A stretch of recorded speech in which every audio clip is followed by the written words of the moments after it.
人生不如意事十之八九，可与人言者并无二三。越长大，就越能体会这句话。长大以后的世界，鲜有崩溃大哭，多是沉默不语。即便内心千疮百孔，仍然选择故作坚强。即便生活满目苍夷，仍然选择默默承受。是万事胜意，生活不苦吗？不是的，只是不愿意喊疼。就像村上春树说的，谁都会有自己的伤心事，陈述不过是善于隐藏，沧桑不过是有泪无伤。太宰治说，生活像一个巨大的枷锁，稍微动一下就会流出血来。成年人的生活看似平静的背后，又隐藏着多少痛苦和绝望的瞬间。这是郑州饭店老板古辛格留给这个世界最后的一声叹息。生活太累，还要活着。3年前，他和妻子离异，用全部的积蓄在郑州开了一家烩面泡馍店。因为有经验，他们满怀憧憬，想要把饭店经营得有声有色，想要给家人更好的生活。可是他美好的愿望在接二连三的意外里化作了一团泡影。饭店刚开张没多久，他就遇到了门前修路无法营业的意外。路好不容易修好了，结果2020年疫情爆发，他又被迫关门停业。终于熬到了疫情缓和，饭店可以正常营业。7月份又遇到了洪灾，雨水倒灌进店里，生意又没法做了。去年8月份再次经历疫情反弹，需要关店歇业。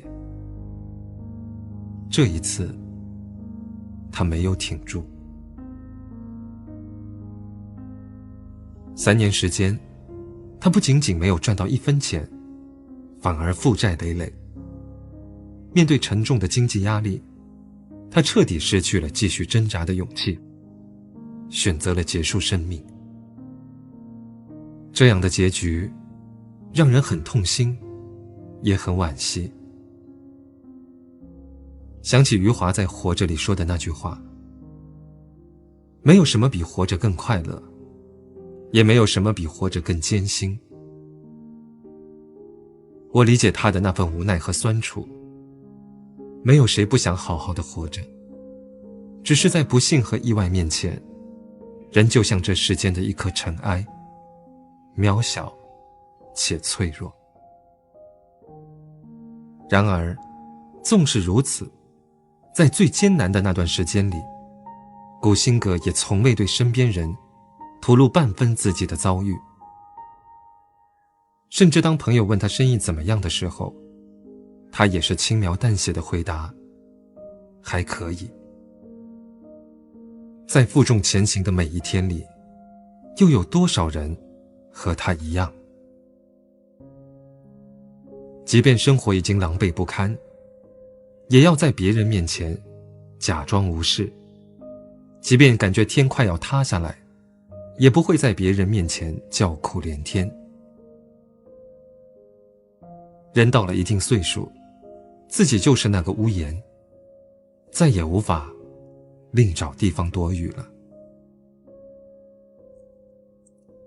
是啊，你可能永远不会知道，那一个个微笑的背后，隐藏着多少无奈的辛酸。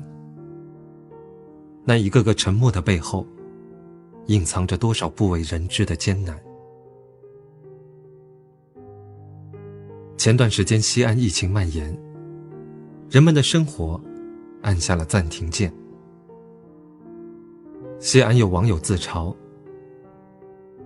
这一年啥也没干，竟为抗疫喊加油了。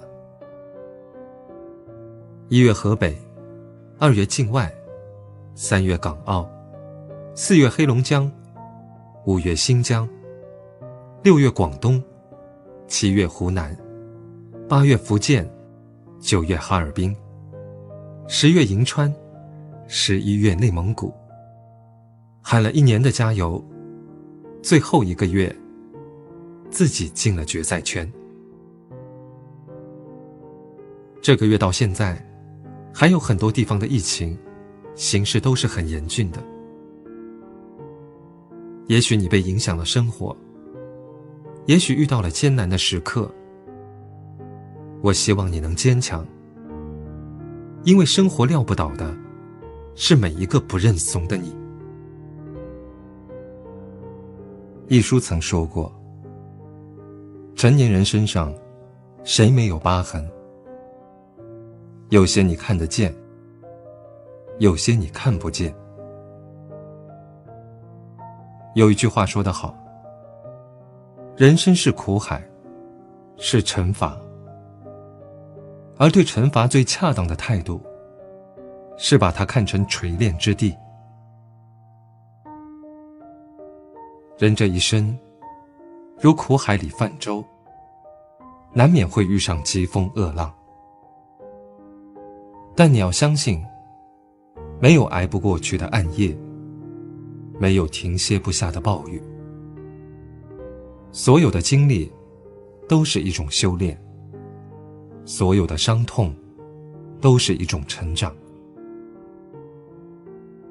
就像著名主持人朱迅所说，我曾遍体鳞伤，伤口长出的却是翅膀。那些软肋会变成盔甲，那些懦弱会变成坚强，那些吃过的苦，受过的累，终会变成光，照亮脚下的路。生活撂不倒的就是那个不认怂的你。成年人的生活从来都没有容易2字，不过都是笑着说我没事而已。但愿有一天，当你站在时光中回望，能带着尘土，带着伤疤，带着过往，带着云烟，然后轻轻地说一句，这一路走来，我并不后悔，纵然辛苦，但我依然还是会选择这种滚烫的、生生不息的、苦乐掺杂的人生。